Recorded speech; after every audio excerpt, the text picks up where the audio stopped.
একটা নতুন বিষয় জানানোর জন্যই মূলত এই ভিডিওটা। এখানে যত প্রকারের গুঁড়া দুধ দেখছেন, সকল গুঁড়া দুধেরই আপনার কনডেন্স মিল্ক থাকে। এই যে কনডেন্স মিল্ক, এটা আপনার থাকে সকল কোম্পানি। এটা মূলত কেন?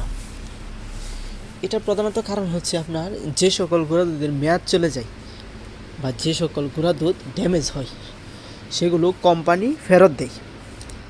আর ওই সকল গুঁড়া দুধ দিয়েই মূলত এই কনডেন্স মিল্ক তৈরি করা হয়।